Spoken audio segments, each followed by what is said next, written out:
ચોંકાવનાર ઘટના કચ્છના લખપતમાંથી સામે આવી રહી છે। અહીં ભેદી બીમારીને પગલે મૃત્યુ થયાના આક્ષેપો ઉઠી રહ્યા છે। બે તરફ કંઈ જ ગંભીર ન હોવાનો ધારાસભ્યો કરી રહ્યા છે દાવો। સમગ્ર ઘટનાની વચ્ચે તંત્ર હવે એક્શન જરૂર લે છે, પણ છતાં આ ભેદી બીમારી છે શું તેને લઈને અનેક સવાલ સામે આવી રહ્યા છે।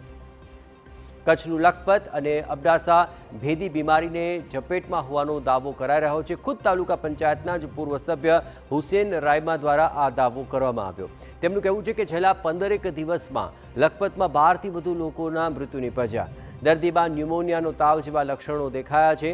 આ ઉપરાંત કચ્છ કોંગ્રેસ પ્રમુખ યજુવેન્દ્રસિંહ જાડેજા લખપતમાં સારવારની પણ પૂરતી વ્યવસ્થા ન હોવાનો આરોપ લગાવ્યો।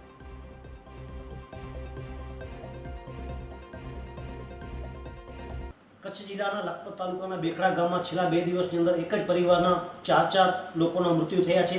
3 યુવાનો જે 18 થી 20 વર્ષના હતા અને એક એમના મામા જે 50-55 વર્ષના આદર હતા। એક જ પરિવારના 4 લોકોના મૃત્યુ થયા છે। સામાન્ય તાવ આવતા આ લોકો દયાપુર CHC ખાતે દવા લીધી હતી। 3 યુવાનોને ત્યાંથી પછી ભુજ રેફર કરવામાં આવ્યા હતા। તો ત્યાં ખાનગી ડૉક્ટર પાસે એવું જાણવા મળ્યું કે ન્યુમોનિયા થઈ આવ્યું છે અને ન્યુમોનિયા ઇન્ફેક્શન ફેફસામાં લાગવાના કારણે આ મૃત્યુ થયા છે। એક યુવાનને અમદાવાદ સારવાર માટે લઈ જવામાં આવેલો, પણ એ યુવાન પણ મૃત્યુ પામેલ છે। આક્ષેપો ગંભીર છે, પણ જાણે આ મુદ્દે રાજકારણ જ હવે ગરમાઈ ગયું।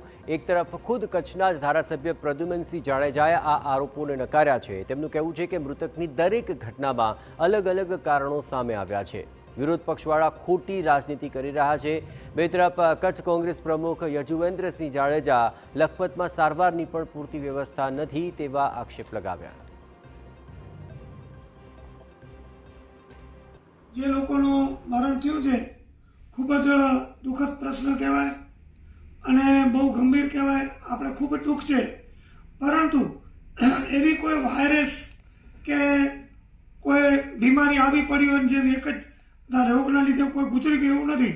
અલગ અલગ બધાને બીમારીના લીધે એ બધા તાવથી, કોઈ મેલેરિયા, કોઈ કેન્સરના લીધે, કોઈ પડી ગયાના લીધે, એટલે આ રીતે બધા અલગ અલગ મરણ થયા છે।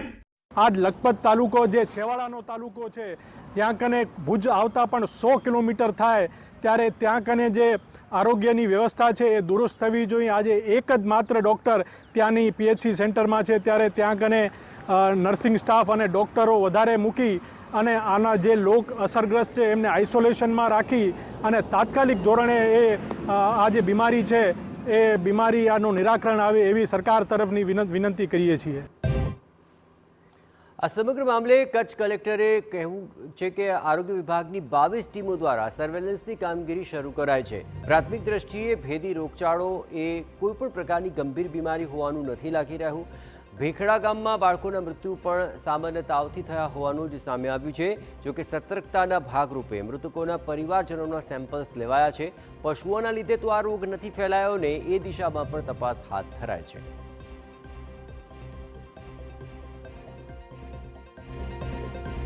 અત્યારની પરિસ્થિતિએ કોઈ રોગચાળા કે કમ્યુનિકેબલ ડિઝીઝ જણાતી નથી, કારણ કે જે ડેથ થયા છે બાળકોના, ખાસ ભેખડા ગામમાં, એ ન્યુમોનાઇટિસથી, એટલે શરદી ખાંસી ઇન્ફ્લુએન્ઝા બગડે એના માટે કર્યા છે।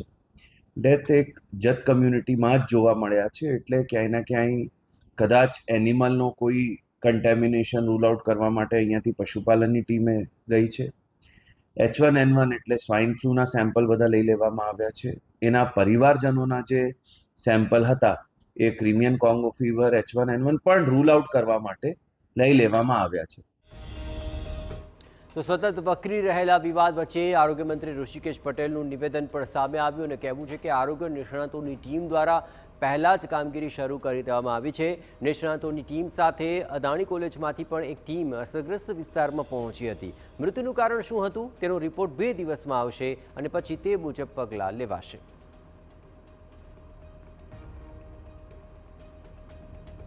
કચ્છ જિલ્લાના લખપત અને અબડાસા મુકામે છેલ્લા 3 થી 4 દિવસમાં 12 જેવા મૃત્યુઓ નોંધાયા એવા સમાચાર આરોગ્ય વિભાગને મળતા તરત જ PDOમાંથી મેડિસિન, PSM, બાળ રોગ, માઇક્રોબાયોલોજી વગેરેના નિષ્ણાતોની આખી ટીમ બનાવી અને ત્યાં મોકલી। ત્યાંથી અદાણી કોલેજમાંથી પણ એ નિષ્ણાતો આખી જે ટીમ ગયા પછી ત્યાં તમામે તમામ અસરગ્રસ્ત વિસ્તારોની મુલાકાત લઈ મૂળ કારણ, કેમ મૃત્યુ થયા, આ બધાની તપાસ કરી અને 2 દિવસમાં એ રિપોર્ટ આપવાના છે.